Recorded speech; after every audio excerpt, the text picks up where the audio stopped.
సాక్ష్యపు గుడారము.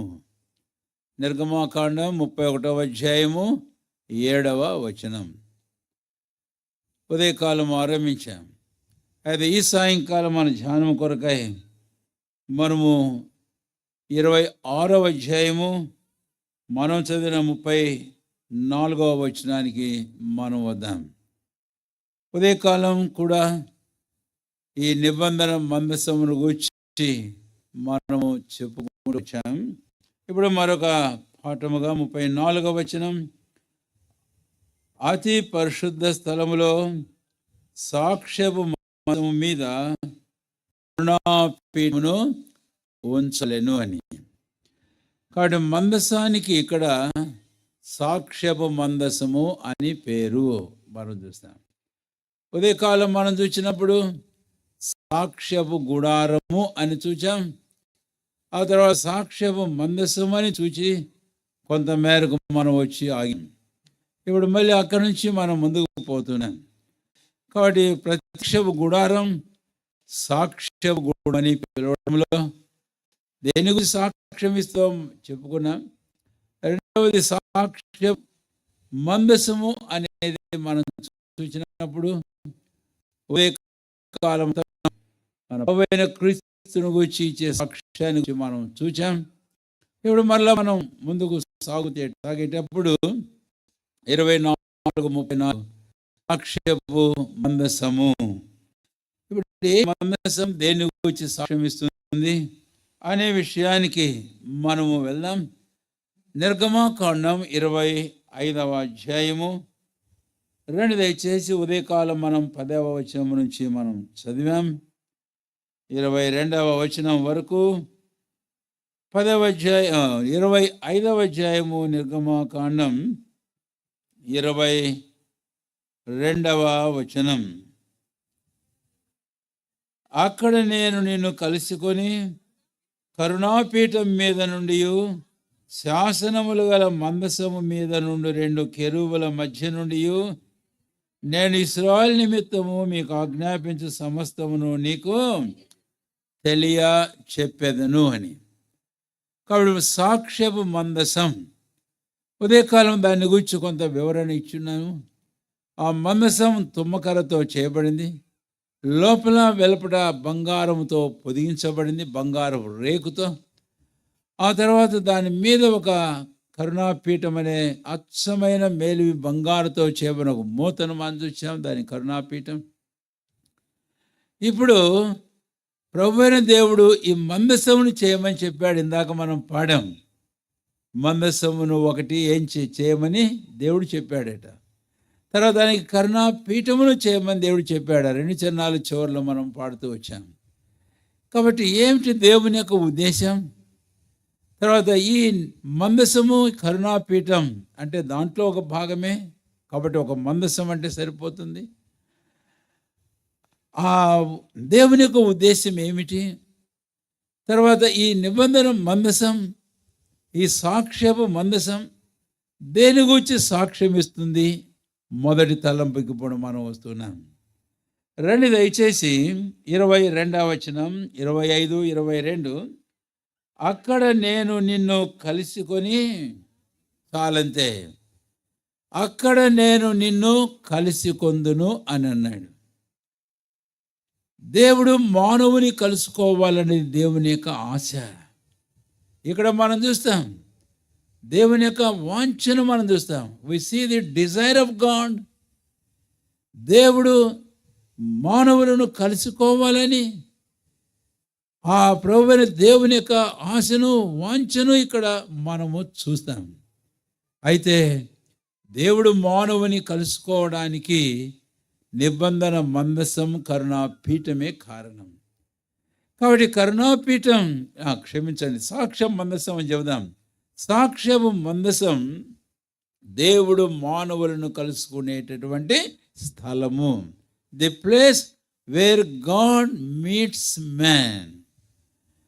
కానీ దేవుడు మానవుని కలుసుకునేటటువంటి స్థలము అని.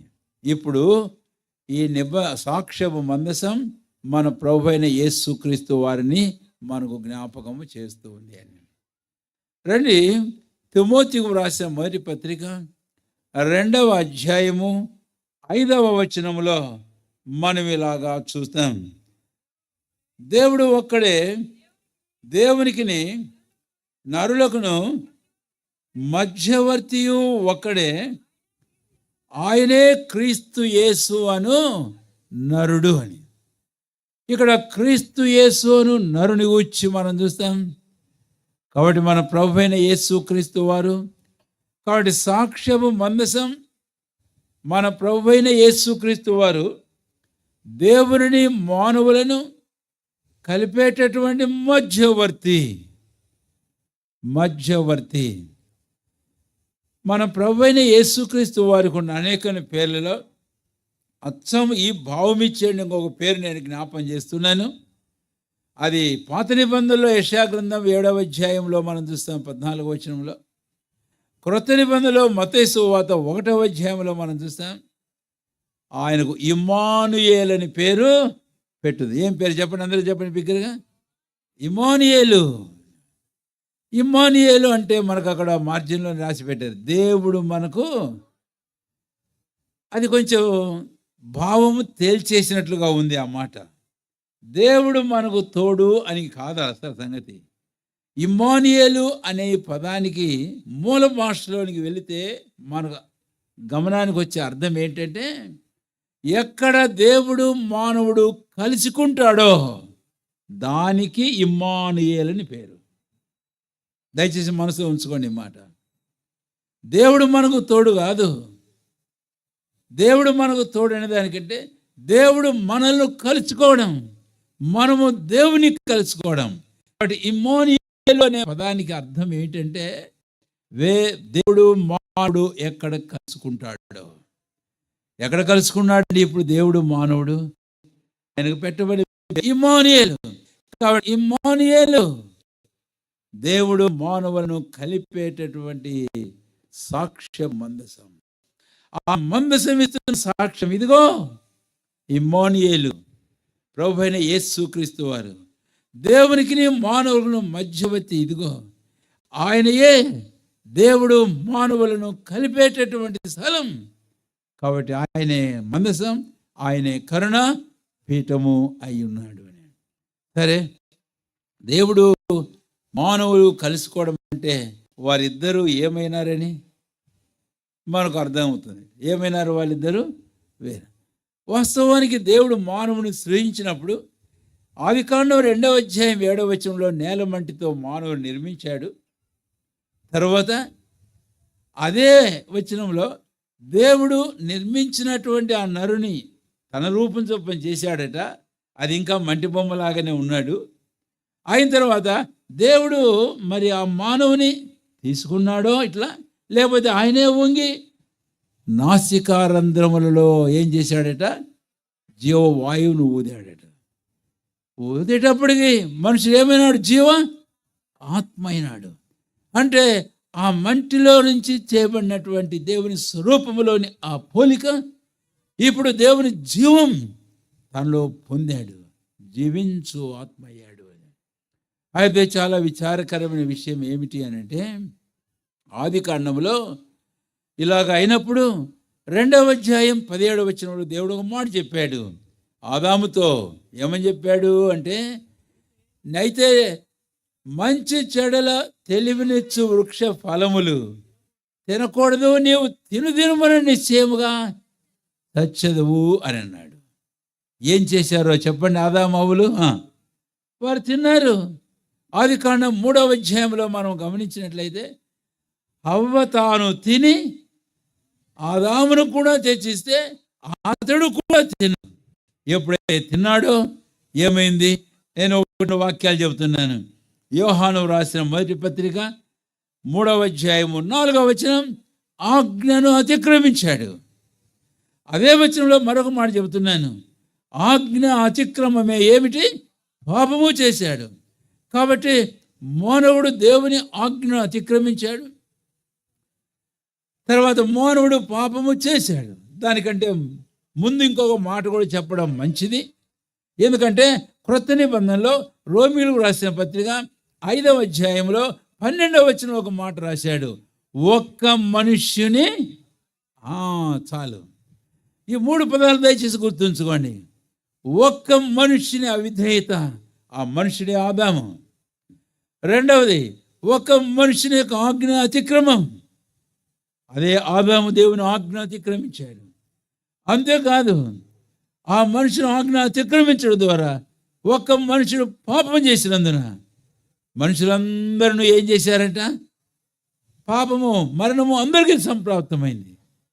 ఎందుకు? యోబు గ్రంథం 14వ అధ్యాయంలో 1వ వచనంలో, పాప సహితునిలో నుండి పాపరహితుడు పుట్టగలిగిన ఎంత మేలు, అలాగున ఎవడును పుట్టనేరడు.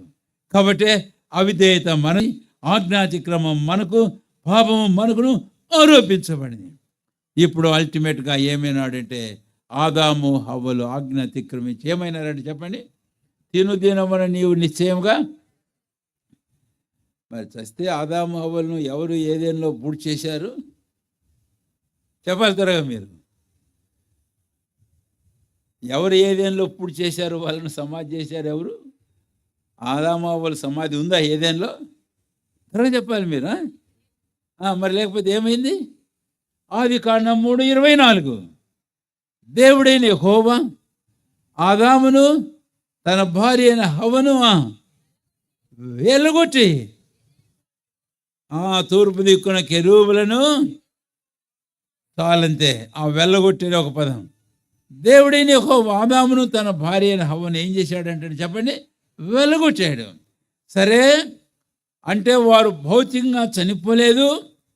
అయితే ఇంకెలాగ చనిపోయినారు? మరి దేవుడు చెప్పిన మాట వ్యర్థమైనా, ఆదికాండం 2:17 వ్యర్థమైనా వ్యర్థము కాలేదు. దేవుడు చెప్పిన ప్రకారం జరిగింది.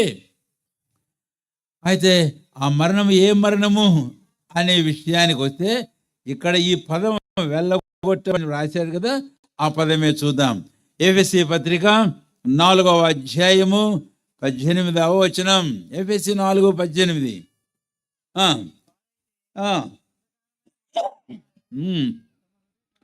తమ హృదయ అంధకారమైన మనస్సు కలవారే, తమ హృదయ కాఠిన్యం వలన, మూడవది తమలోనున్న అజ్ఞానము చేత దేవుని వల్ల కలుగు జీవములో నుండి వేరుపరచబడ్డారు. ఆదికాండం 2వ అధ్యాయం 7వ వచనంలో దేవుని జీవాన్ని పొందాడు. అయితే ఇప్పుడు ఆ 3 పదాలు వాళ్ళవే.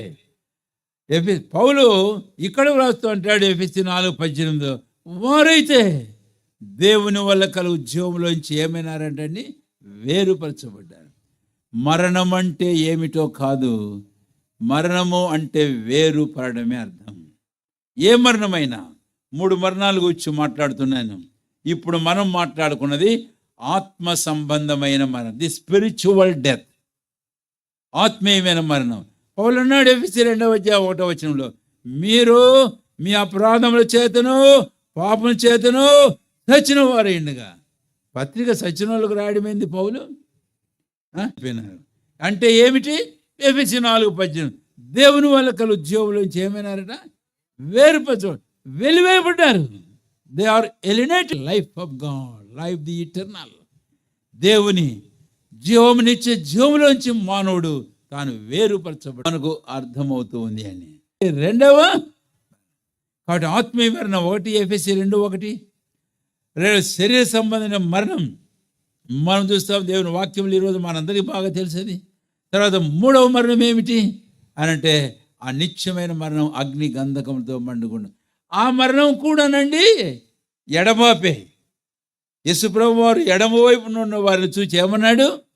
తెప్పించబడిన వారులారా, మీరు నన్ను విడిచి అపవాదికి నీవు వాని దూతలకు సిద్ధపరచబడి నిత్యాగ్నిలోనికి. కాబట్టి the second death is the eternal death, eternal separation from the eternal God. నిత్యులకు దేవుడి నుంచి నిత్యమైన వేరుపాటు ఎడబాపు, ఇది మనం చూస్తాం. సరే, ఇప్పుడు మనం వచ్చిన సందర్భం, మానవుడు దేవుడు ఇద్దరు ఏమైనారు చెప్పండి? వేరైనారు. అయితే ఆ రోజు నుంచి పరిశుద్ధుడైన ప్రభువైన దేవుడు తాను వెళ్ళగొట్టిన మానవుని తన కలుసుకోవాలనేది దేవుని యొక్క ఆశ. ఇప్పుడు ఆదికాండం 3వ అధ్యాయం 24వ వచనం మనం ఇందాక చెప్పుకున్నాము. ప్రాణము తీక క్షమించండి, దేవుడైన యెహోవా ఆదామును తన భార్య హవ్వను ఏదెన్లో నుంచి ఏం చేశాడట. ఇప్పుడు ఈ విషయాన్ని గూర్చి ఆ తెకోవా తెలివిగల స్త్రీ యోవాబు ప్రేరేపణ చేత దావీదు దగ్గరకు వచ్చి 2వ సమూయేలు గ్రంథం 14వ అధ్యాయం 14వ వచనంలో అన్న మాటను నేను మీకు జ్ఞాపం చేస్తున్నాను. ఆ క్లుప్తంగానే నేనే చెబుతాను, మీ బైబిల్ మీద చూడండి. 2వ సమూయేలు 14:16 రెఫరెన్స్ చెప్పగానే బైబిల్ చూసుకోవాలి. ఆ క్లుప్తంగా నేను చెబుతున్నాను. ప్రాణము తీక, దేవుడు ప్రాణము తీక తోలివేయబడిన వాడు తనకు దూరస్తుడు కాకుండా నిమిత్తం. విన్నారా మాట? కాబట్టి ఎవరిని గురించి చెప్పాడు? ఆదికాండం 3:24 తోలివేశాడు. ప్రాణము తీయలేదు దేవుడు, శారీరకంగా మరణం పొందలేదు. కాబట్టి తోలివేయబడిన మానవుడు. ఇప్పుడు ఇంకో పదం వాడాడు అక్కడ, తనకు దూరస్తుడు కాక ఉండు నిమిత్తం. దూరస్తుడుగా ఉండడానికి దేవుడు ఏమాత్రం ఇష్టపడింది. ఆదికాండంలో 3వ అధ్యాయం 24వ వచనంలో పాపను బట్టి పరిశుద్ధుడైన దేవుడు మానవుని తోలివేశాడు. దేవుని వల్ల కలుగు జీవులోంచి మానవుడు వేరుపరచబడ్డాడు. అయితే దేవుడు ఏమాత్రం ఊరకుండలేకపోతున్నాడు, దాన్ని ఏమాత్రం సహించుకోలేకపోతున్నాడు. నేను సృజించిన నా జీవన వాణిలో ఇచ్చా, అయితే వాడు అవిధేయుడు పాపం చేశాడు, నాకు దూరం అయిపోయినాడు.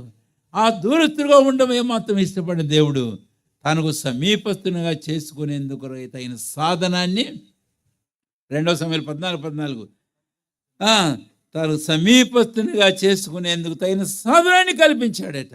దేవునికి స్తోత్రం. ఇక్కడ కూర్చుని ఎవరిపైనను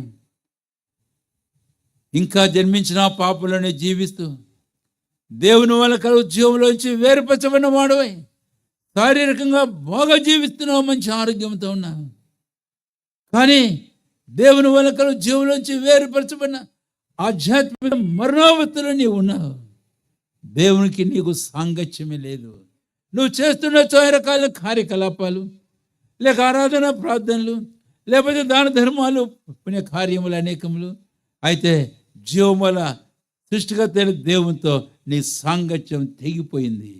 నువ్వు వేరుపరచబడ్డావు, దూరం అయిపోయినావు. అయితే ప్రభువైన దేవుడు నిన్ను అలాగే ఉంచడానికి ఏమాత్రం ఇష్టపడలే. అందుకే అని చెప్పాడు, మందసం ఒకటి నా కొరకై చేయండి మీరు. కరుణ ఓ అహరోను, ఓ ఇశ్రాయేలు, నేను మిమ్మల్ని కలుసుకోవాలి. ఇది నా ఆశ. నాడు వారితోనే కాదు, ఈనాడు సర్వ లోకంలోని మానవులతో, ఇక్కడ కూర్చున్న ప్రతి ఒక్కరితో ప్రభువు అదే అంటున్నాడు, నేను నిన్ను కలుసుకోవాలి. అందుకని ఆ సాక్ష్యపు మందసం మన ప్రభువైన క్రీస్తు, ఆయన మనము దేవుణ్ణి జన్మించాడు. ఆయనే నీవు పరిశుద్ధులైన దేవుని కలుసుకునేటువంటి స్థలం. కాబట్టి సాక్ష్యపు మందసం ది ప్లేస్ ఆఫ్ మీటింగ్ అంటే మనం ఇలాగ మీటింగ్కి వచ్చామే, కలుసుకున్నామే. గాడ్ మీట్స్ విత్ మ్యాన్, దేవుడు మనుషుని కలుసుకునే స్థలం అది. అదే మన ప్రభువైన యేసుక్రీస్తు వారు. ఇప్పుడు ఎలాగనో నేను ఇంకో 1-2 మాటలు చెప్పాల్సిన దాటిపోకముందు, ఎలాగా మానవుని ప్రభువైన క్రీస్తు దేవునితో కలిపాడు, లేక తండ్రి అయిన దేవుణ్ణి మానవునితో కలిపాడు అనే విషయానికి మనం వస్తే, కొలసీ పత్రిక 1వ అధ్యాయం, దయచేసి రండి. కొలసీలు రాసిన పత్రిక 1వ అధ్యాయం, 1వ అధ్యాయము కొలసీలు రాసిన పత్రిక 19-20 వచనాలు అందరము కలిసి బిగ్గరగా చదువుకుందాం. చదువుదాం. ఆయన యందు సర్వ సంపూర్ణత నివసింపవలననియు, ఆయన శిలువ రక్తము చేత సంధి చేసి, ఆయన ద్వారా సమస్తమును, అవి భూలోకమందును పరలోకమందునవైను వాటిని అన్నిటినీ ఆయన ద్వారా తనతో సమాధానపరచుకునవలనని తండ్రి, ఇదిగో తండ్రి అభీష్టం ఏంటి? సమాధానపరచుకోరు. ఎవరిని? అందరినీ. ఎవరి ద్వారా? ఆయన ద్వారా. ఆయనే మన ప్రభు అయిన క్రీస్తు. అయితే ఇక్కడ అది ప్రాముఖ్యమైన మాట మీకు గమనానికి తీసుకొని రావాలా. సిలువ రక్తము చేత ఏం చేశాడట? ఇక్కడ తెలుగులో సంజన్ ఉంది. అయితే ఇంగ్లీష్ బైబిల్లో ఉండే పదం ఇక చక్కగా అర్థం చేసుకోవడానికి, ఇది తప్పని చెప్పడం లేదు కానీ తేటగా అర్థం చేసుకోవడానికి, సులభంగా అర్థం చేసుకోవడం. He hath made peace. He hath made peace by the blood of his cross. ఆయన సిలువ రక్తం ద్వారా సమాధానం చేశాడు. సమాధానం చేశాడు. కాబట్టి కరుణాపీఠం అదే మనం చూపిస్తుంది. ఉదయకాలం కాస్త చెప్పుకున్నాం. కాబట్టి 1 యోహాను 2వ అధ్యాయము 2వ వచనం, అక్కడ పై భాగంలోనే మనం గమనిస్తే 2వ అధ్యాయం 2వ వచనం, ఇంతసేపు తీశారా? అదే మన పాపములకు దేవుని స్తోత్రం. కాబట్టి రాత్రి ప్రభువు క్రీస్తుని గురించి నేను మీకు జ్ఞాపకం చేస్తున్నాను. ఇదిగో ఆయనే ఈ సాక్ష్యము మందసం సాక్ష్యం ఇస్తున్నటువంటి ప్రభు అయిన క్రీస్తు. నీవు నేను ప్రపంచంలో ఏం మానవుడైనా జీవముల ఒకే అద్వితీయ దేవుణ్ణి కలుసుకునేందుకు కలిగిన ఏకైక సాధనం క్రీస్తుకు వేరుగా ఈ సాక్ష్యము మందసం సూచిస్తున్న ఆ ఇమ్మోనియేలుకు వేరుగా ఏ మనుషుడు జీవముల దేవుణ్ణి ఎంత మాత్రం కలుసుకోజాలరు. ఆ ప్రభువైన క్రీస్తు 1 యోహాను 2:2 మీద చదివారు. ఉదయకాల క్రింద మార్జిలో పదం చేసి ప్రాయశ్చిత్తమై ఉన్నాడు అంటే ఆయన సిలువ రక్తం అన్నప్పుడు సిలువ ఏం చూపిస్తుందండి చెప్పండి? మరణాన్ని చూపిస్తుంది. ఆ ప్రభువైన క్రీస్తు సిలువలో తాను తన ప్రాణాన్ని బలిగా అర్పించాడు. ఆయన చెందించిన రక్తం ద్వారా పాపములకు విమోచనం తీసుకువచ్చాడు. తద్వారా ఆయన విశ్వాసం ఇచ్చిన వ్యక్తిని నీతిగా తీర్చి పరిశుద్ధమైన దేవునితో ఏకం చేస్తున్నాడు. అందుకనే పౌలు ఎఫెసీ 2వ అధ్యాయం 14లో 2వ అధ్యాయం 16లో ప్రభువైన క్రీస్తు ఒక పేరు పెట్టాడు. ఏం పేరు చెప్పండి నాతో పాటి? ఆయనే మన సమాధానమై ఉన్నాడు. Christ who is our piece.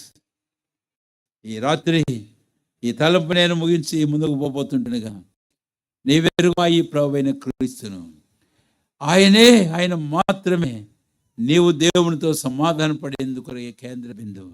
ఆయనకు వేరుగా ఇక సమాధానం దేవుడే. ఆయనకు వేరుగా మానవ దేవుని మాత్రం కలుసుకోలేడు.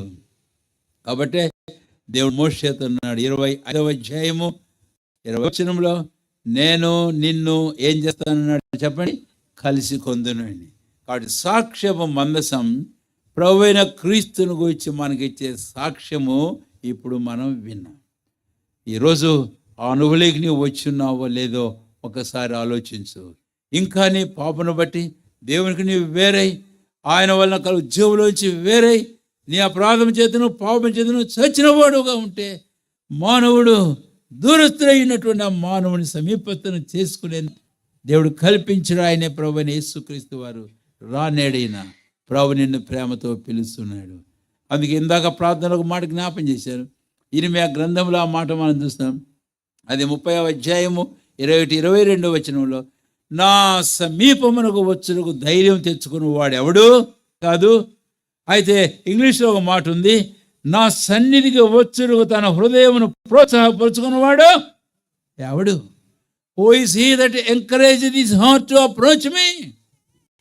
ఓ ప్రియమైన స్నేహితుడా, సోదరి, ఈ పాపమును బట్టి దూరమైనావా? నీవు దూరస్తులుగా ఉండడం దేవునికి ఏమాత్రం ఇష్టం లేదు. కాబట్టి నీ హృదయాన్ని ప్రోత్సాహపరచుకో. ఇదిగో నీవు నేను దేవునితో కలుసుకునేందుకు, ఆయనతో సమాధాన పడేందుకు కొరకైనా సాక్ష్యము మందసం ప్రభువైన క్రీస్తు. ఇదిగో ఆయన సమాధానమై ఉన్నాడు. కాబట్టి రా ప్రభువైన క్రీస్తు వద్దకు, ప్రోత్సాహపరచుకొని హృదయాన్ని తీర్మానం చేసుకొని జీవితంలో నీవు వచ్చినట్లయితే ప్రభు సంతోషంగా నేను చేర్చుకుంటాడు. 30వ అధ్యాయం మళ్ళీ అదే వచనంలో ఏమని రాయబడింది? తన హృదయమును ప్రోత్సాహపరచుకున్న వాడు ఎవడు? అట్టి వానిని నేను నా సన్నిధికి చేరతీయుదును, నేనేమాత్రం త్రోసివేయడు. యోహాను సువార్తలో అదే మనం చూస్తాం. నా యొద్దకు వచ్చు వాడిని నేను ఎంత మాత్రం బయటికి త్రోసివేయను. రాత్రి ప్రభు నిన్ను చేర్చుకుంటాడు. తండ్రితో సమాధానపరచబడతావు. నీవు దేవుని కలుసుకుంటావు, దేవుడు నిన్ను కలుసుకుంటాడు. ముందుకు వెళ్దాం. తర్వాత మరొక తలంపు రండి దయచేసి. రెండవ తలంపుకు మనం వస్తే 35వ అధ్యాయము 2వ దినవృత్తాంతముల గ్రంథం చెప్పండి మీ బైబిల్. 2వ దినవృత్తాంతములు 35వ అధ్యాయము 3వ వచనం. ఈ ప్రాముఖ్యమైన అంశపు వచనాలు అందరం కూడా కలిసి చదువుకుందాం. 2వ దినవృత్తాంతములు 35వ అధ్యాయము 3వ వచనం అందరము కలిసి చదువుకుందాం. దయచేసి తిప్పండి మీ బైబిల్. ఇశ్రాయేలీయులకందరికీ బోధ చేయువారును యెహోవాకు ప్రతిష్ఠితులైన లేవీయులకు ఈలాగు ఆజ్ఞ ఇచ్చెను, పరిశుద్ధమైన మందసమును మీరిక మీ భుజముల మీద మోయక. కనుక ఇక్కడ రెండవ మాటను మనం చూస్తాం. ఈ సాక్ష్యపు మందసం ఏ మందసం అంటే ఇప్పుడు పరిశుద్ధ మందిరము, క్షమించండి, పరిశుద్ధ మందసము. కాబట్టి హోలీ ఆర్క్, ఇంకో మాట చెబితే ఆర్క్ ఆఫ్ ది హోలీనెస్, పరిశుద్ధ మందసము అన్నమాట. కాబట్టి ఇప్పుడు మందసం మన ప్రభువైన క్రీస్తును మనం చూపిస్తుందని చెప్పుకున్నాం. కాబట్టి ఒక తలంపు అయిపోయింది. ఇప్పుడు రెండవ తలంపుకు మనం వస్తే ఈ మందసం ప్రభువైన క్రీస్తుని గురించి మనకి ఏమని సాక్ష్యం ఇస్తుందంటే ప్రభువైన యేసు క్రీస్తు పరిశుద్ధుడు, పవిత్రుడు. దేవుని వాక్యంలో ఎన్నో సందర్భాల్లో మనం చూస్తాము. హెబ్రీ పత్రిక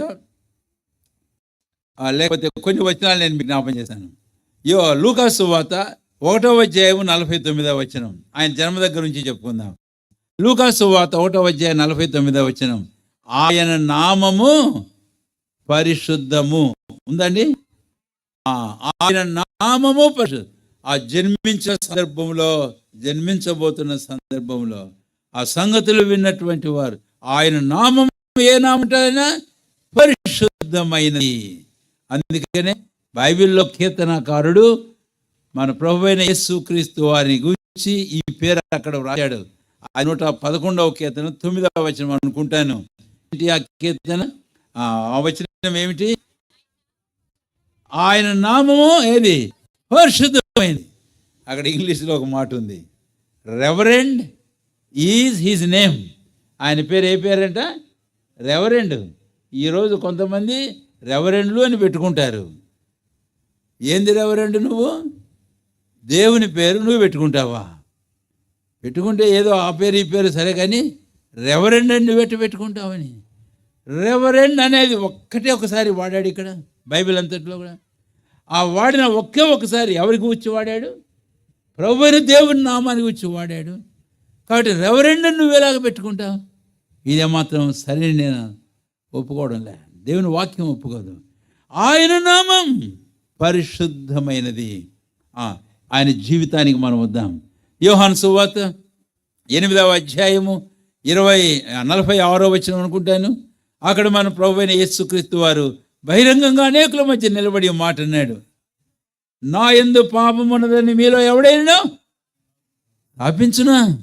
కాబట్టి ఆయన జీవితం ఎవరు కూడా శత్రువులు సహా నీలో ఈ పాపం ఉన్నదని ఏ మాత్రమును స్థాపించలేకపోయినారు. కాబట్టి సిన్లెస్ ఇన్ హిజ్ లైఫ్. ఆయన తన జీవితం అంతట్లో కూడా పాపరహితుడు, ఆయన పవిత్రుడు. హెబ్రీ 7వ అధ్యాయం 26వ వచనంలో పౌలు అపోస్తలుడు మాట అంటాడు, పవిత్రుడును నిర్దోషియు నిష్కల్మషుడును పాపుల్లో చేరగా ప్రత్యేకంగా ఉన్నవాడు ఇట్టి యాజకుడు మనకు. దేవుని స్తోత్రం. కాబట్టి యేసు ప్రభువు వారు తన జీవితం అంతా కూడా అలాంటిది పరిశుద్ధమైంది. అంతేకాదు చివరికి ఆయన పరిశుద్ధుడుగానే ఆయన మరణించాడు. ఆయన మరణం పరిశుద్ధమైంది. ఈ రాత్రి ప్రభువైన యేసుక్రీస్తు వారు అధ్యాయం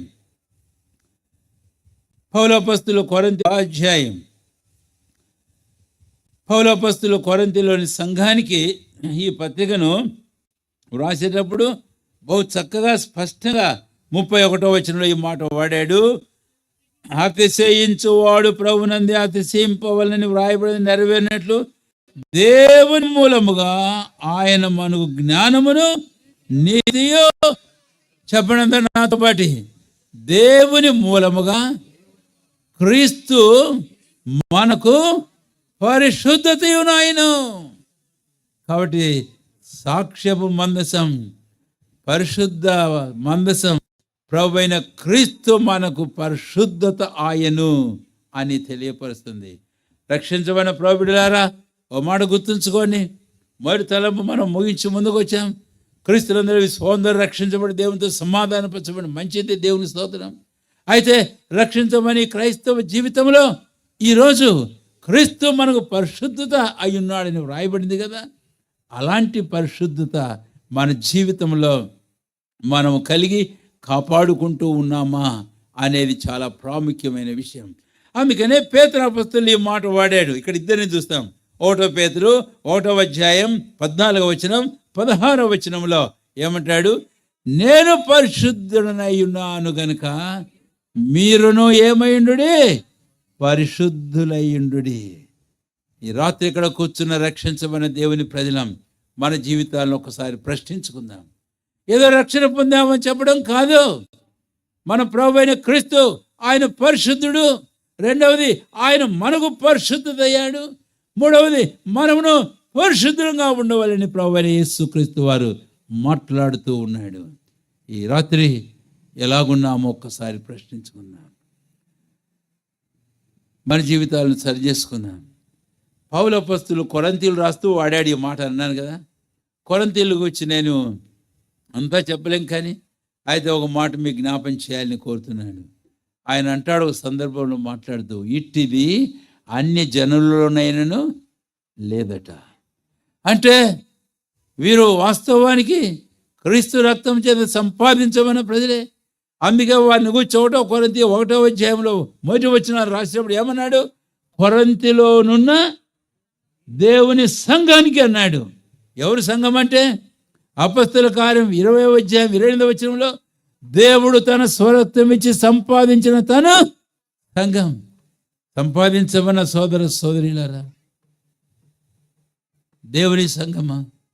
అలాంటి సంఘానికి రాస్తూ పౌలు అపొస్తలుడు అంటాడు, క్రీస్తు మనకు పరిశుద్ధత అయి ఉన్నాడు. అయితే మీరేది జీవితంలో పరిశుద్ధత ఏమాత్రం లేదే.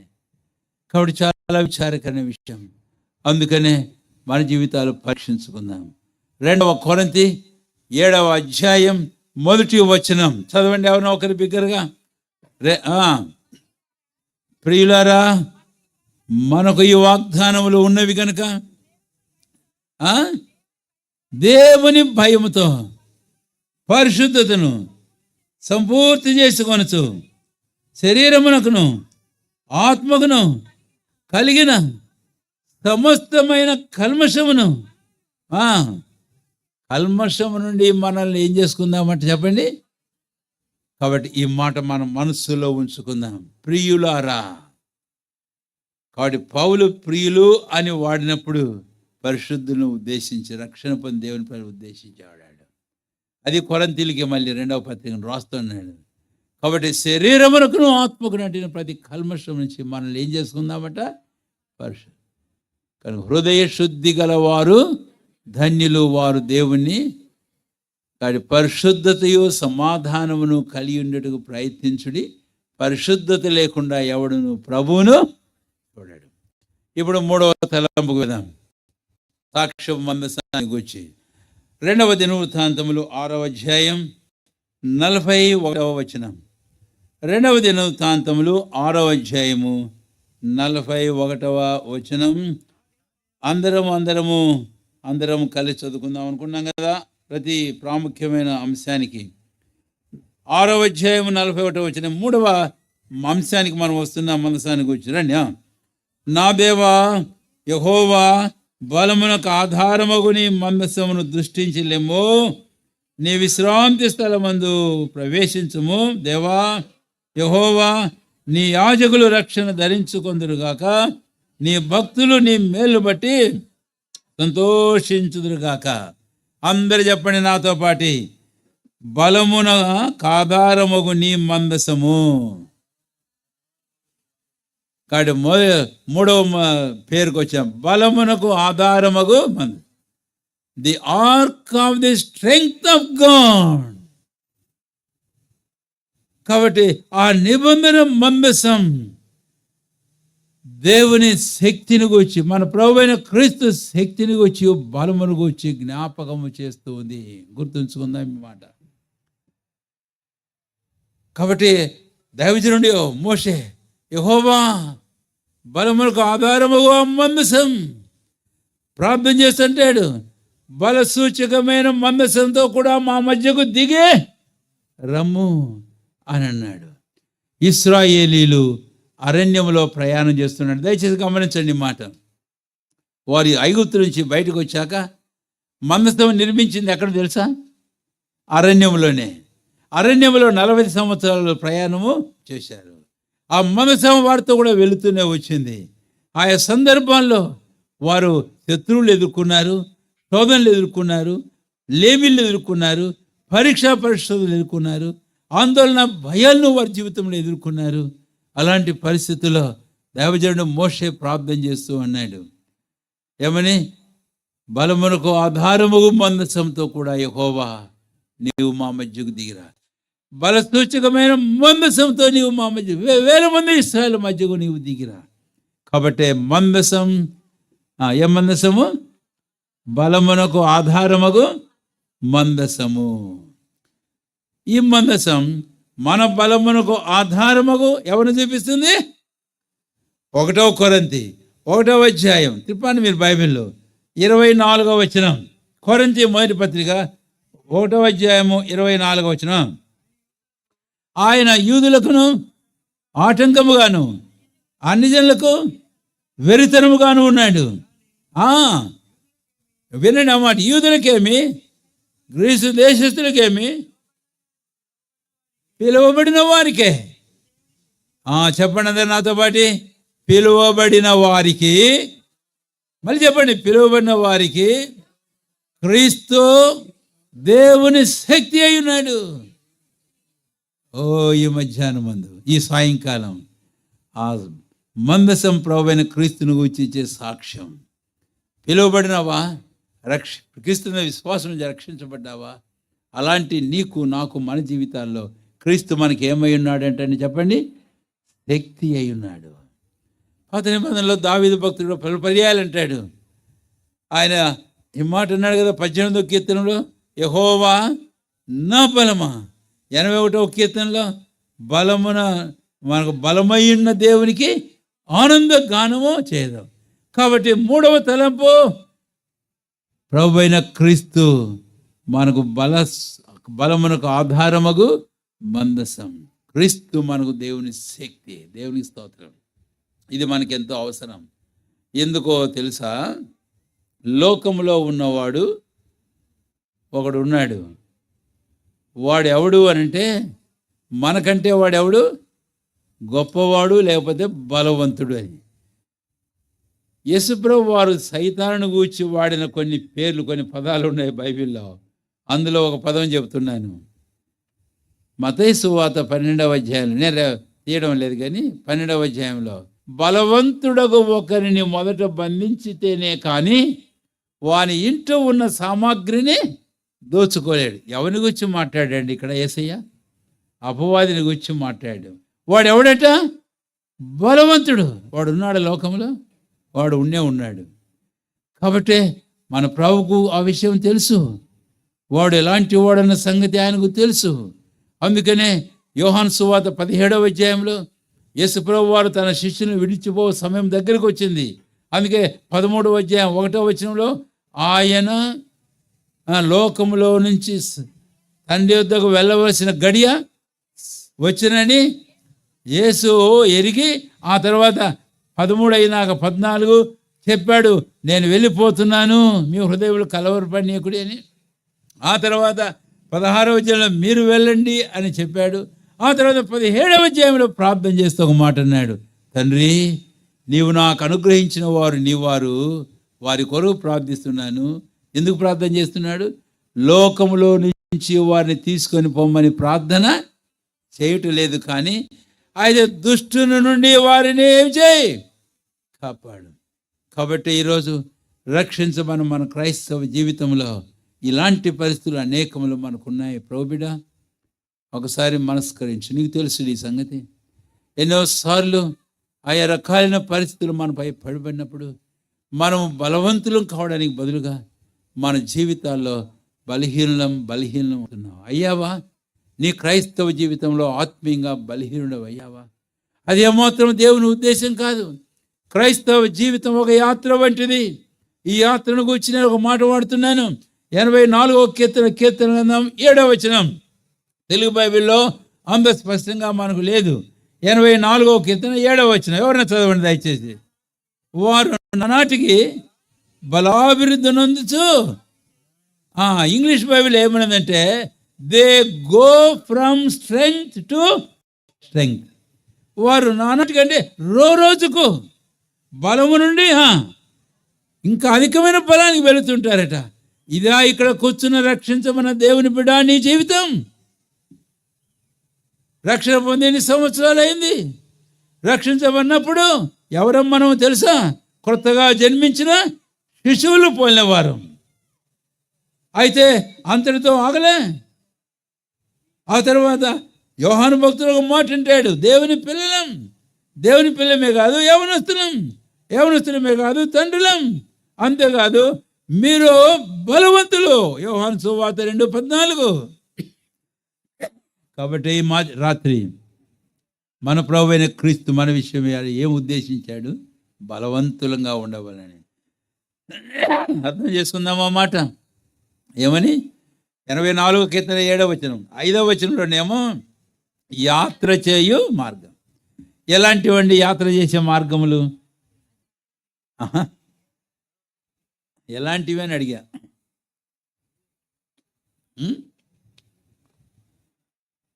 అక్కడే ఉంది, మీరు బైబిల్ చూస్తే తెలుస్తుంది. వారు బాకాలోయల్లో బడి వెళ్ళుచు. ఏ లోయలట? బాకా లోయలంటే ఏ లోయలు తెలుసా? బాకా అనగంటే వీపింగ్, ఏడుపు అని అర్థం, దుఃఖం అని అర్థం. రక్షించమన్న క్రైస్తవ జీవితం అవును కాదనం. ఇలాంటి పరిస్థితులు అన్నిటి కూడా వెళ్ళవలసిన పరిస్థితులు ఉంటాయి. కాబట్టి లోకంలో జీవిస్తున్నాం. అపవాది దుష్టుడు ఉన్నాడు. అనేక రీతులుగా మనల్ని నేరస్తులు చేసేదానికి వాడు చేసే ప్రయత్నాలు ఎన్నో. అయితే అధైర్యపడే అవసరమే లేదు అసలు. ఎందుకు? మనకు బలమై ఉన్న దేవునికి ఏం చేద్దామట? కాబట్టి సాక్ష్యము మందసం ఏం చెబుతుంది? క్రీస్తు మీకు ఏమై ఉన్నాడు? బలమై ఉన్నాడు. బలమునకు ఆధారమగు మందసంతో కూడా లేనైనా, ఇదిగో నాకు బలమునకు ఆధారమగు మందసం నా ప్రభువైన యేసుక్రీస్తు వారు నాకున్నాడు. ఆయన తన బలమును నాకేం చేస్తాడట? ధరింపజేస్తాడు.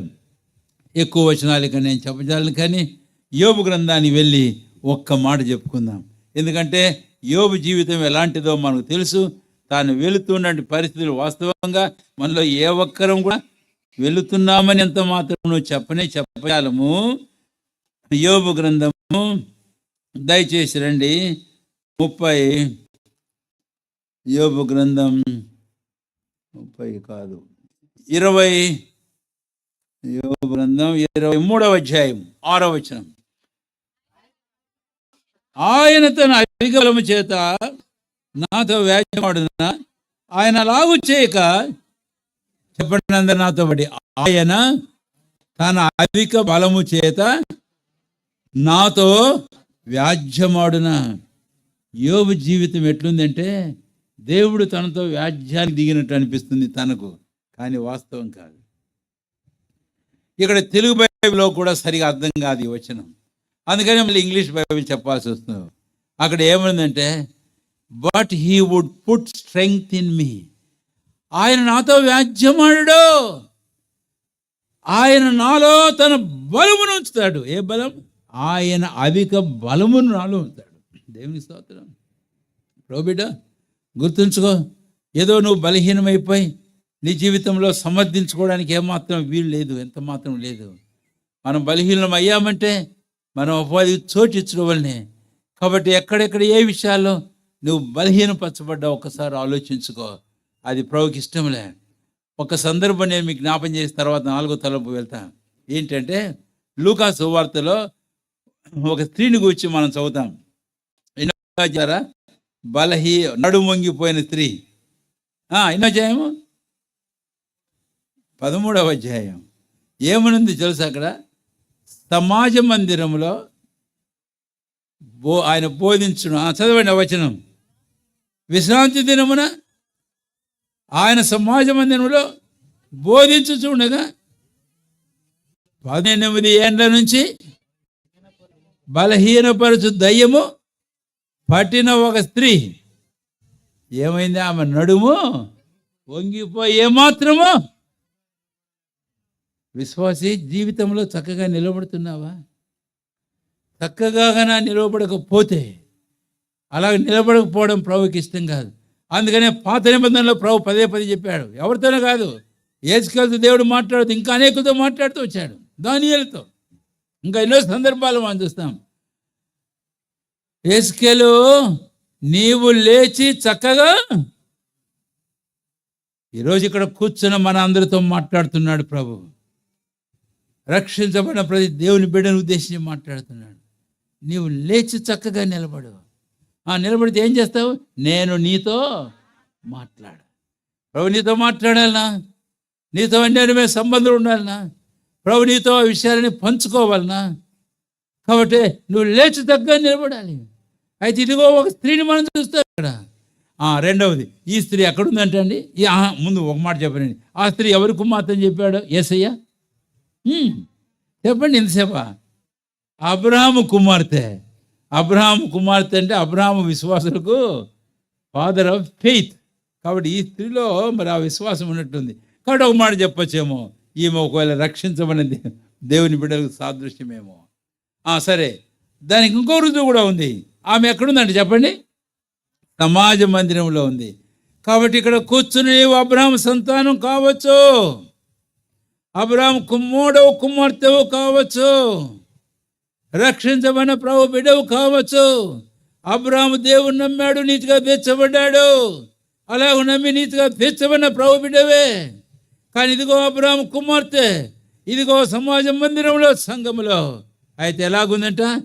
బలహీనపరచు దయ్యం పట్టిన పరిస్థితి. ఎన్నేళ్ళ నుంచి? చాలా విచారకరమైన విషయం. ఇక్కడ కూర్చున్న వారం మనం ఎంతకాలం నుంచి ఆత్మీయంగా నువ్వు బలహీనమైపోయినా అవడానికి అవకాశమే లేదే. ఎందుకో? బలమునకు ఆధారము మందసం ఇదిగో, అదే మన ప్రభువైన యేసుక్రీస్తు. నువ్వు ఎలాగా బలహీనమైనావు? ఎలాంటి లోయల్లోకుండా పడి వెళుతూ వచ్చిన 84 కీర్తన 5వ వచనం. ఆ తర్వాత 80 అక్కడే వ్రాయబడింది, తమ దేవుని వలన బలమునందు మనుష్యులు ధన్యులు. 7వ వచనం, వారు నానాటికి బలము నుంచి అధికమైన బలమునికి ఏం చేస్తుంటారు? వారు ప్రయాణమా. ప్రభు కనికరించి మనం క్షమించి నూతన బలం చేత మళ్ళీ నింపి యాత్ర జీవితంలో ప్రయాణం చేస్తూ పోదాం. బాకా వంటిలో ఒక్కరంతో 1 క్రీస్తు దేవుని శక్తియు దేవుని జ్ఞానమైన. ఇది 3వ సంగతి. కాబట్టి విశ్వాసంతో అడుగు, నిశ్చయముగా బలం నీ జీవితంలో కొనసాగదు. యోబు చెప్పాడు, I know but he would put strength in me. ఆ ప్రభు, యోబు దేవుడు నీ దేవుడు, నా దేవుడు, మన దేవుడు, ఆ బలమే దేవుడు. కాబట్టి ఆయన మనకు ఉన్నాడు. ఆయన తన బలం చేత మనం బలపరిచేవాడు. కాబట్టి ఆ ప్రకారం మా జీవితంలో విజయవంతమైన జీవితంలో ముందుకు మనం సాగుదాం. తర్వాత మరొక తలంపును మనం వద్దాం రండి. దయచేసి 4వదిగా మనం గమనించినట్లయితే కనుక నిర్గమాకాండంలోనే 25వ అధ్యాయం 25వ అధ్యాయం నిర్గమాకాండం 11వ వచనం. త్వరగా 25వ అధ్యాయము 11వ, అందరం కలిసి మనం చదువుకోవాలి.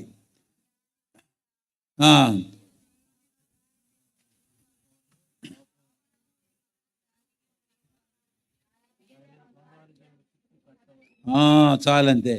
చెప్పండి నాతో పాటి, దాని మీద బంగారు జవను చుట్టూ కట్టవలెను. కాబట్టి సాక్ష్యం మందసానికి మీద ఏముందట?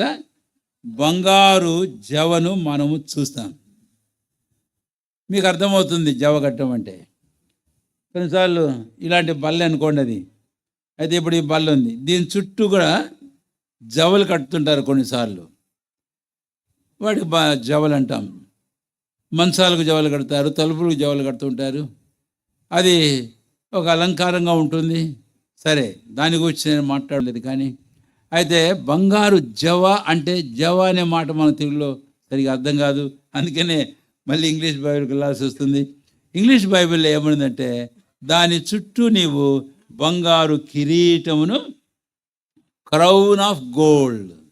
చెప్పండి, ఏ కిరీటం అంటే ఆ కిరీటము? బంగారపు కిరీటమును దాని చుట్టూ. అంటే ఇంకో మాట చెబుతా, దాని చుట్టూ కిరీటముగా ఒక దాన్ని చేసి దానికి పెట్టు అన్నాడు. కాబట్టి ఇప్పుడు మందసమునకు కిరీటము అనే మాట చెబుతున్నాను. కాబట్టి మందసం కిరీటము కలిగినటువంటి మందసం, ఇది 4వది మనం చూస్తున్నాం. కాబట్టి arc of the crown of gold. కాబట్టి మందసము బంగారపు కిరీటము కలిగినటువంటి మందసం. ఇప్పుడు కిరీటము అనేప్పటికీ మనకు బాగానే అర్థమవుతుంది.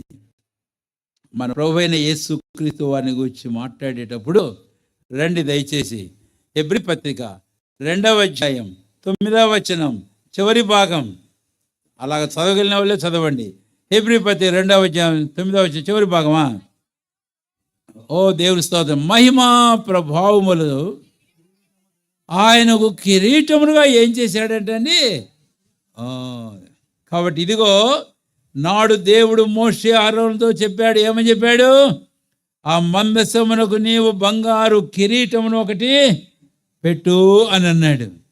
ఇప్పుడు ఆ రోజు మోషేకు చెప్పిన దేవుడు ఆ మందసము చూపిస్తున్న తన కుమారుడైన ప్రభువైన క్రీస్తుకు ఆయనే కిరీటమును ధరింపజేశాడు. ఏ కిరీటం అంటే ఇది? మహిమా ప్రభావములను కిరీటంగా ధరింపజేశాడు. కాబట్టి now we behold this Christ, the Son of God, who is risen from death, is adorned with the crown of glory and majesty of God. దేవుని యొక్క ఆయన మహిమా ప్రభావముల చేత కిరీటము ధరించిన వానిగా చూస్తున్నాం. ఇదిగో ఈ మందసము చూస్తుంటే కిరీటము ధరించిన మందసం.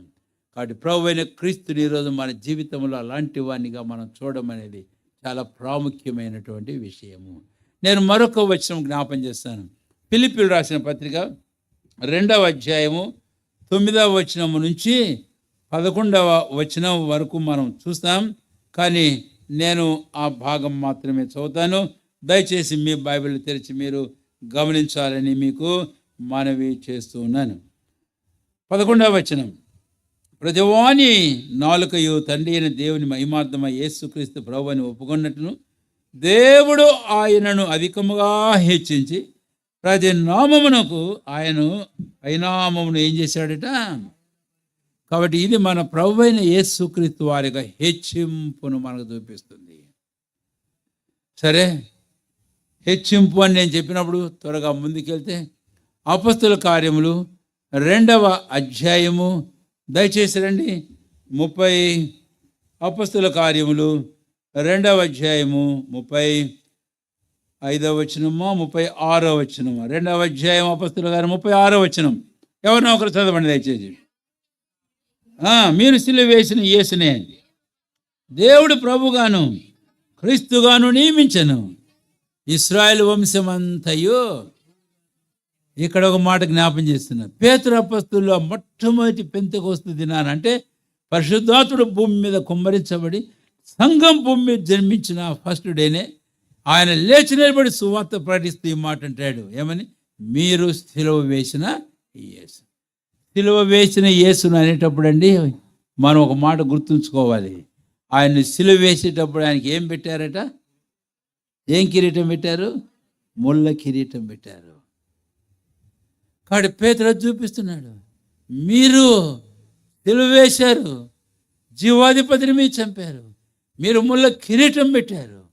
అయితే ఇప్పుడు దేవుడు ఆయన మృతుల్లో నుండి లేపి ముళ్ళ కిరీటం కాదు, మహిమా ప్రభావములు ఆయనకు కిరీటముగా ధరింపజేశాడు. ఏం చూపిస్తుంది ఇది అనేది ఫిలిప్పి 2:9-11 ఒక మాట చెప్పుకున్నాము. ఇక్కడికి వస్తే ఇంకా ప్రాముఖ్యమైన మాట మనం చెప్పుకుందాం. 36వ వచనం, దేవుడు ఆయన మృతుల్లో నుంచి లేపి ఏం చేశాడట? ప్రభువుగాను క్రీస్తునుగాను. అది సంగతి. కాబట్టి ఈ కిరీటం ఏం చూపిస్తుంది అంటే ఆయన ప్రభు, ఆయన ఎవరట? క్రీస్తు. నేను క్రీస్తు అనే మాటకు 3 మాటలు చెబుతాను, వ్యాఖ్యానం ఏం చేయను.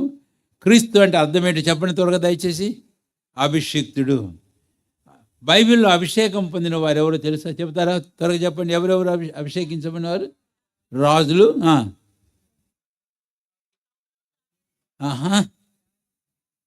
వాళ్ళ ఆఫీసుని బట్టి చెప్పాలి, వాళ్ళ పేర్లుగా చెప్పండి. నేను అడిగింది అభిషేకించబడిన వారు. వారి పనిని బట్టి ఎవరు అభిషేకించబడ్డారు? రైట్, యాజకులు. రాజు చెప్పారు, యాజకులు. నా తర్వాత ఇంకెవరు? మూడో చెప్పడం కష్టమా? రాజులు, యాజకులు, ఇంకెవరు అభిషేకం పొందారు? ప్రవక్తలు. ఈ 3 అభిషేకం పొందినారు. బైబిల్లో గుర్తుపెట్టుకోండి. బైబిల్లో మీరు చూడని తర్వాత నేను వాటికి వెళ్ళడం లే. కాబట్టి పేతురు అపొస్తలుడు అంటాడు, ఈయనను క్రీస్తునుగాను నియమించాడు. అంటే ఈయనను రాజునుగాను నియమించాడు. ప్రభుత్వమైన యాజకుడు అనే విషయం రేపు మనం చూస్తాం. ఈయనను క్రీస్తునుగాను నియమించాడు అంటే ఈయన ప్రభువుగా నియమించాడు. ఈరోజు ఆ మందస్థానికి ఉన్న బంగారపు కిరీటం, అది సాక్ష్యం ఇస్తున్న మన ప్రభువైన క్రీస్తు. ఆయన కిరీటమును ధరించిన వాడిగా ఆయన ప్రభుగా నియమించబడ్డాడన్న సంగతి జ్ఞాపకం చేస్తుంది. ఆయన ప్రభువే కావాలి. వాళ్ళు ఎందుకు తెలుసుకోవాలి? అది అసలు ముఖ్యమైనది. మనం చెప్పినా చెప్పకపోయినా తండ్రి ఆయన హెచ్చించాడు, ఆయన అభిషేకించాడు, ఆయన రాజే, ఆయన ప్రభువే. అయితే పేతురు అపొస్తలుడు చక్కని మాట రాస్తూ, ఇశ్రాయేలు వంశమా మీరు తెలుసుకోండి. ఆ రోజు నేనే రాజునంటే మీరేమన్నారు? ఈయన రాజు అంటున్నాడు, కైసరు మాకు రాజు, ఈయన మాకు వద్దు అని అన్నారు. సిలువేశారు. అయితే దేవుడు ఇప్పుడు లేపాడు. ఇదిగో ఆయన రాజునుగా ప్రభువుగా నియమించాడు. తెలుసుకోండి ఇశ్రాయేలు వంశమా. సరే, ఆ ఇశ్రాయేలు వంశం సంగతి అలాగుంచి ఈరోజు ఇశ్రాయేలు వంశానికి వద్దాం. వాళ్ళెవరు? ఏం చెప్పరే? వాళ్ళెవరు? విశ్వాసులు. రెఫరెన్స్ ఎక్కడ? గలతీ 6:15, క్రొత్త సృష్టి పొందుటే కానీ సున్నతి పొందుటి ఎందేమీ లేదు. ఈ పద్ధతి చొప్పున నడుచుకొని దేవుని ఇశ్రాయేలీయులకు సమాధానములో కృపయు కలుగుగాక. కాబట్టి దేవుని ఇశ్రాయేలు, మనం వాళ్ళకంటే ఇంకా మించిన ఇశ్రాయేలు. దేవుని స్తోత్రం. మంచి పేరు, అద్భుతమైన పేరు. ఈరోజు నేను I am the God's Israel, I am the prince with God. నేను దేవుని ఇశ్రాయేలీయులు కనుక ఈ దివ్యమైన పేరు మనకు. ఈరోజు దేవుని ఇశ్రాయేలు అంతా తెలుసుకోవాలి. ఎవరట? ప్రభువునుగా దేవుడు హెచ్చించాడు. సరే, తెలుసుకోవడం మాత్రమే చాలదు, చెప్పడం మాత్రమే చాలదు. ఏమని? రాజులకు రాజు, ప్రభువులకు ప్రభు. అయితే అసలు సంగతికి మనం వచ్చి ముగింపు తలంపుకు నేను వెళ్తా. 5వ తలంపు ఏంటి అసలు సంగతి తెలుసా? 1 పేతురు 3వ అధ్యాయము 16వ వచనం. 1 పేతురు 3:16. ఎవరినో ఒకరు దయచేసి చదవండి త్వరగా.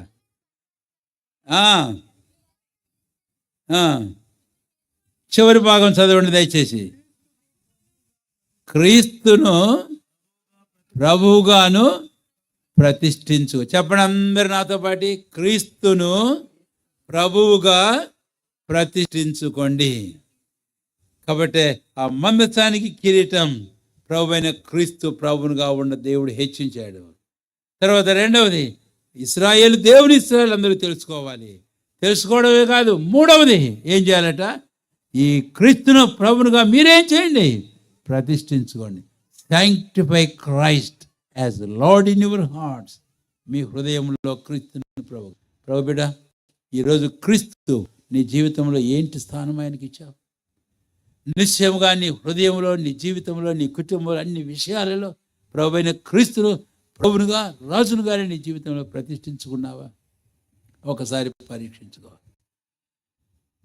నేను వ్యాఖ్యానం చేయను, కానీ మీరు తర్వాత చదువుకోవడానికి నేను ఆ మాట జ్ఞాపం చేస్తున్నాను.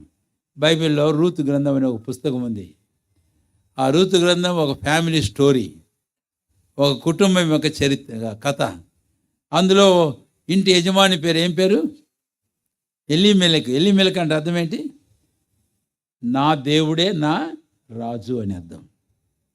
నా దేవుడే నా రాజు అన్నంత వరకు భార్య పేరు ఏం పేరు? అంటే అంటే ఏంటి? మధురం. ఏ విశ్వాసి తన జీవితంలో నా దేవుడే నా రాజు అని చెప్పేటంత వరకు ఇంట్లో కుటుంబంలో ఆ మాధుర్యం ఉంటుంది, ఆ స్వీట్నెస్, ఆ బ్లెస్సింగ్ అనేది ఉంటుంది. అయితే ఒక టైం వచ్చింది, నా దేవుడే నా రాజు అన్నాడు. ఆయన జీవితానికి ఆయనే రాజు అయి వెళ్ళిపోయాడు బేత్లెహేము నుంచి. అందుకనే ఆమె తిరిగి వచ్చినప్పుడు ఏమన్నది? అక్క ఎప్పుడొచ్చావు? నయోమక్క అంటే, మాయ్ నన్ను నయోమి అని పిలవకండి. ఏం అక్కడ పోయి పేరు కూడా మార్చుకున్నావక్క అంటే, యెహోవా నన్ను ఏం చేశాడట?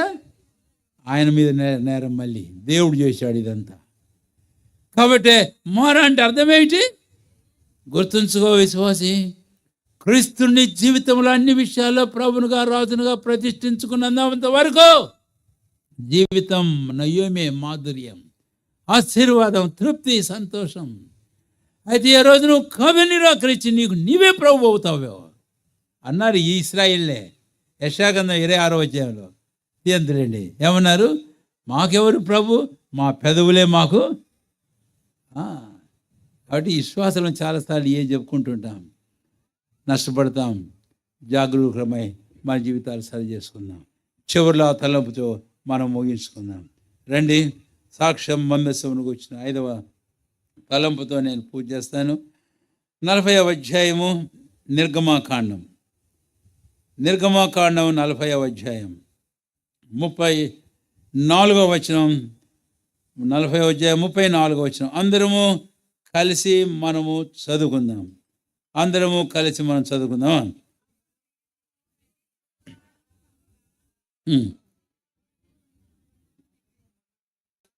కాబట్టి ఇప్పుడు యెహోవా మందిరం దేంతో నిండిందంటండి? పనంతా పూర్తి అయిపోయింది. దేవుని మహిమ మందిరం నింపింది. ప్రత్యక్ష గుడారం 3 భాగాలని ఉదయకాలం నేను జ్ఞాపం చేశాను. అయితే ఇప్పుడు 3వ భాగంలో మనం ఉన్నాము. అదే అతి పరిశుద్ధ స్థలం. దేవుని మహిమ ఎక్కడుండేది తెలుసా? ఆయన మహిమ ఆ 3వ భాగంలో అతి పరిశుద్ధ స్థలంలో. ఎందుకంటే అక్కడ వెలుగు లేదు. వెలపటి ఆవరణంలో సూర్యచంద్రుల వెలుగుంది. పరిశుద్ధ స్థలంలో 2వ భాగంలో ఏం వెలుగుంది చెప్పండి త్వరగా? దీపవృక్షం యొక్క వెలుగుంది. అయితే ఆ అంతర్భాగంలో అతి పరిశుద్ధ స్థలంలో సూర్యుని వెలుగు లేదు, దీపవృక్షం వెలుగు లేదు. మరి ఏ వెలుగుంది? దేవుని మహిమయే అక్కడ వెలుగు. దాన్నే షెకీనా గ్లోరీ అని అంటారు. దాని గురించి పౌలు అపోస్తలుడు 1వ తిమోతి 6వ అధ్యాయంలో రాస్తూ, ఆ దేవుడు ఏ నరుడు ఎన్నడు సమీపింపరాని తేజస్సులో అమరత్వం గలవాడి ఉన్నాడు. సమీపింపరాని తేజస్సు. అందుకే మోషే కూడా సంవత్సరానికి ఒక్కసారి వెళ్ళేవాడు తప్ప వెళ్ళడానికి ఏమాత్రం వీళ్ళే. ఓ దేవునికి స్తోత్రం. సరే, కాబట్టి ఇప్పుడు మందసం ఏం మందసం అని అంటే మహిమా మందసం. ఇది 5వది. ఇప్పుడు ఈ మందసం మన ప్రభువైన క్రీస్తును మనం చూపిస్తుంది. కాబట్టి రండి, కొలస్సీ పత్రిక 1వ అధ్యాయం. కొలస్సీ పత్రిక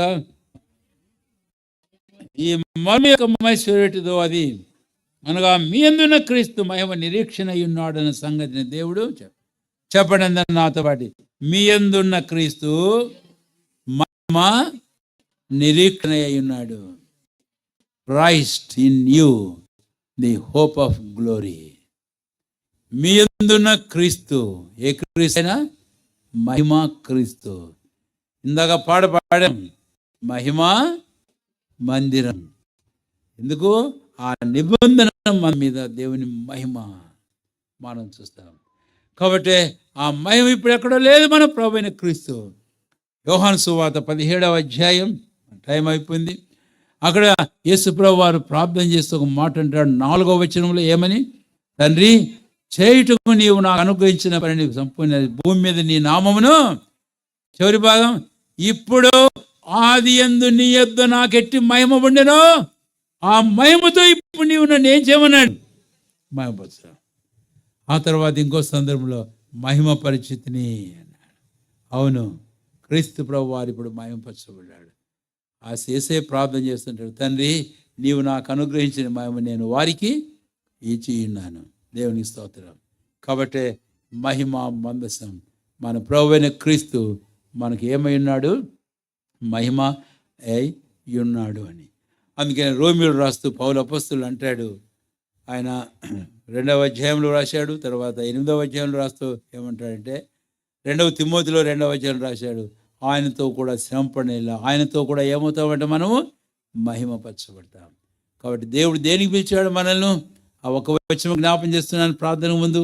1 పేతురు 5వ అధ్యాయంలో మనం చూస్తాం 10వ వచనం. 1 పేతురు 5వ అధ్యాయం 10వ వచనం, తన నిత్య మహిమకు మిమ్మల్ని పిలిచిన సర్వకృపానిధి దేవుడు కొంచెము కాలం శ్రమపడినమాట మిమ్మల్ని పూర్ణులుగా చేసి ఆయన మిమ్మల్ని బలపరిచి స్థిరపరిచి బలపరచును గాక అన్నాడు. దేనికి ఆయన మనలో నిత్య మహిమకు పిలిచాడు. కాబట్టి కుమారుడు అన్నాడు, నీవు నాకు ఇచ్చిన మహిమ నేను ఓరికి ఇస్తున్నాను. ఏ మహిమ ఇది? ఆది యందు నీ యందు నాకు ఏం మహిమ ఉండను. టేక్ నా గ్లోరీ. దేవుని స్తోత్రం. ఈరోజు అట్టి మహిమకు మనల్ని పిలిచిన దేవుడు కనుక ఆ ప్రకారం ప్రార్థనాపూర్వంగా ప్రభు మహిమ కొరకే ముందుకు సాగుదాం. ప్రార్థన చేసుకుందాం. రండి దయచేసి అందరూ మోకాళ్ళ మీద ప్రార్థన ఉండాలని మీకు మనం చేస్తుంటున్నాం.